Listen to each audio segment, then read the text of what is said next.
You're in a meeting. There's a new project. The energy is electric. People are excited. But you're not celebrating. You're quiet. Because while they see a shiny new rocket, you see the 17 ways it's going to explode on the launch pad. You're not a pessimist. You're not a killjoy. Your brain is just running a different operating system. Welcome to the curse of a high IQ. Or more accurately, the burden of high-level pattern recognition. It's the experience of seeing the world in 4K, while everyone else seems perfectly happy with a fuzzy, standard-definition broadcast. So you try to warn them. You speak up. Gently, of course. Have we considered the potential bottleneck in Q3? The room goes quiet. The optimistic energy vanishes. Your boss gives you that look. It's the look that says, "Why do you always have to be the one to rain on the parade?" Fast forward 6 weeks. The project grinds to a halt. The reason? An unforeseen bottleneck in Q3. You were right. But there's no satisfaction in it. No triumphant, "I told you so" moment. There's just a profound sense of loneliness. A feeling that you're speaking a language no one else understands. So why does this happen? Why is your brain a finely tuned problem detector? It's not about being a genius who knows all the answers. It's about how your brain processes information. Highly analytical minds excel at something called systems thinking. Most people see cause and effect in a straight line. A leads to B. You don't.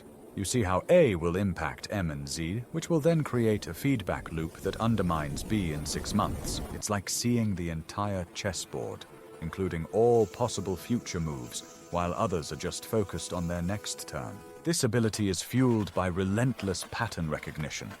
Your brain is a library of past events, mistakes, and outcomes. When a new situation arises, it instantly cross-references it against thousands of similar patterns. It flags the new project plan because it shares 7 critical similarities with that one that failed 2 years ago. This leads us to the social problem, which psychologists sometimes call the Cassandra complex. In Greek myth, Cassandra was a princess given the gift of prophecy, but she was also cursed. No one would ever believe her predictions. She saw the truth, but she was powerless to make others see it. Sound familiar? People aren't ignoring you because they're stupid or malicious. They're often protected by a shield of cognitive biases. First, there's optimism bias. It's the inherent belief that bad things are more likely to happen to other people, not to us. That project failed for them, but we're different. We'll succeed. Then there's the Dunning-Kruger effect.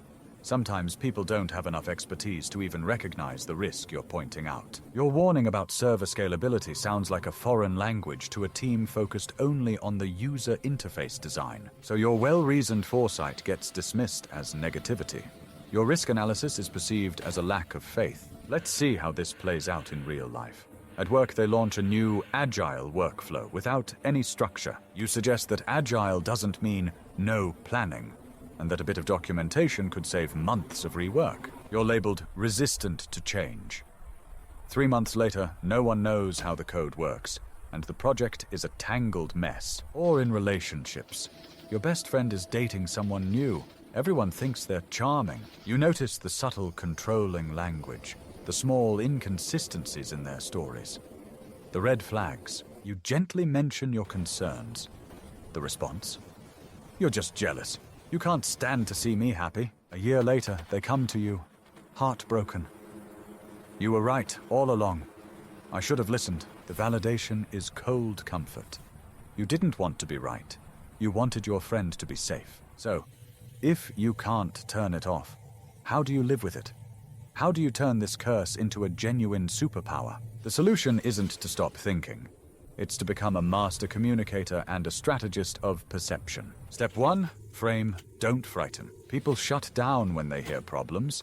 They open up when they hear opportunities for improvement. Stop saying, "This marketing campaign will fail because the targeting is all wrong." Start saying, "I love the creative. How can we make it even more powerful by refining the audience targeting for maximum impact?" You're not pointing out a flaw, you're offering an upgrade.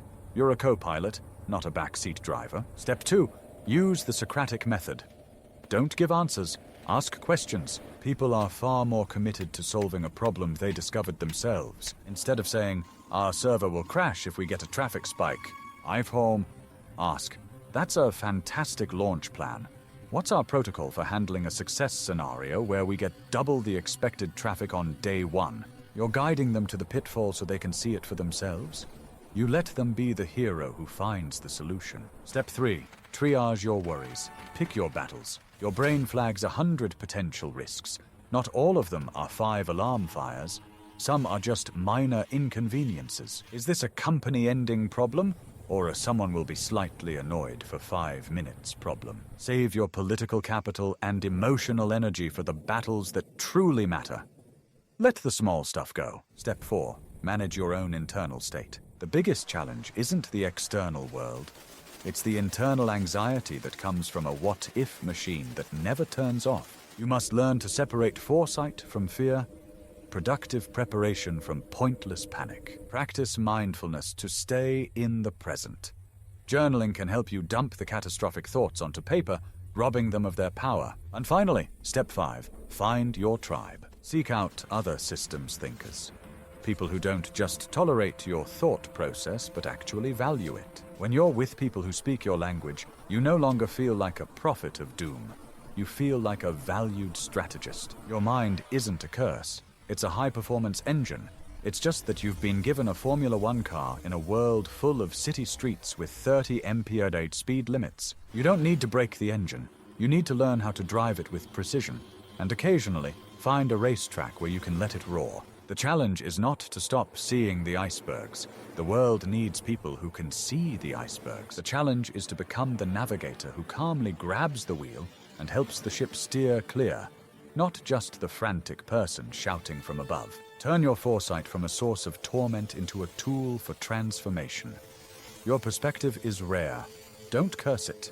Cultivate it.